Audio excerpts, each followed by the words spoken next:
பஞ்சாயத்து நடந்துகிட்டு இருக்கு.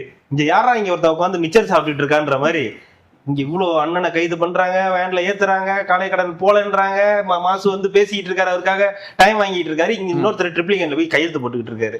அங்க ஒரு அழுதாரு பாத்தீங்களா, இல்ல ஊம் பிரச்சனையே டிப்பர்ல இருந்துச்சு, அதனால இருக்கு, மத்தவங்களுக்கு இறக்கப்படுற நிலைமையில நீ இல்ல ராசா. என்ன பண்றீங்க? ஃபீல் பண்ணிட்டு வரேன். எனக்கு ஒரு டவுட், ஜனநாயகன் பணம் வந்து எல்லாரும் கேமரால போட்டோ எடுக்கிறது, மினிஸ்டர்ஸ் போட்டோ எடுக்கும்போது திடீர்னு மினிஸ்டர் கண்ணு கலங்கினா அது ஒருத்த வீடியோ எடுத்தான். அது வந்து இன்னொங்க வீடியோ ஆன் பண்ணி வச்சுட்டு அழுவுறீங்க.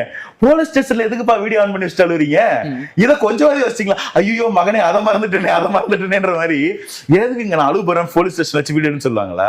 இல்ல போலீஸ் ஸ்டேஷனுக்கு போகும்போது தான் அந்த இடத்துல வந்து நியூஸை பாப்பீங்களா? போன் பண்ணி சொல்ல மாட்டாங்களா, தம்பி அடுத்த பீஸ் ரெடின்னு? உங்களுக்குள்ள பேசிக்க மாட்டீங்களாப்பா? அதுதான் நான் கேக்குறேன். செந்தில் பாலாஜி வரல, நீங்க வேறங்க, அவரே இருக்காரு, அவரை காப்பாத்திக்க போயிட்டு இருக்காரு, நீங்க உங்களை காப்பாத்திக்கோங்க. இல்லங்க நான் சொல்றேன்னு அதான் சொல்லுங்க. இப்ப வந்து அரெஸ்ட்னா முன்னாடி ஹாஸ்பிட்டலுக்கு போனோம், இப்ப பாத்ரூம் போனோம்.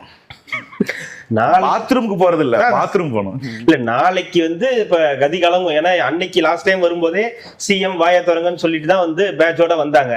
அன்னைக்கே அப்படின்னா இன்னைக்கு நீங்க கைது விசாரணை சும்மா ஏத்திட்டு போய் தஞ்சாவூர் வரைக்கும் கூட்டு போயிட்டு சும்மா விசாரிச்சுட்டு அனுப்பிச்சு விடுறேன்னு இவ்வளவு இது பண்றீங்கன்னா அப்ப நாளைக்கு குஜிலி மிஸ்டர் தான். சரி, நான் ஒரு கற்பனையான ஒரு செய்தி சொல்றேன், அது நல்லா இருக்கும் பாருங்க. இப்ப கற்பனை ஒரு படத்துல என்ன சீன் வந்து உங்க கமெண்ட்ல அன்னைக்கு கூட ஒருத்தர் போடுறாரு, இவன் தாங்க எல்லா படத்தையும் ரெஃபரன்ஸ் எடுத்துக்கிட்டே இருக்கிறான், பரவாயில்ல போடுவான் அந்த நண்பருக்காக.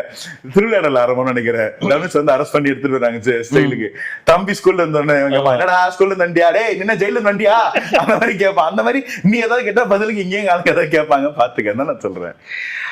ஓட மாட்டாங்க சட்டசபையில இருந்து, சட்டசபைக்குள்ள ஓட மாட்டாங்களா? சட்டசபைக்குள்ள அங்க இருந்து ஓட மாட்டாங்கன்னு அது கதை கூட சொல்லிட்டாரு சிஎம். இல்ல இந்த முடி எவ்வளவு பட்ஜெட் பேச வந்திருக்கோம், டிடிஎஸ் ப்ராசஸ் ப்ரிப்பேர் பண்ணிட்டு வந்திருக்கோம், அதை வச்சு தானே கலாய்க்கிறீங்க ஓடுறோம்னு.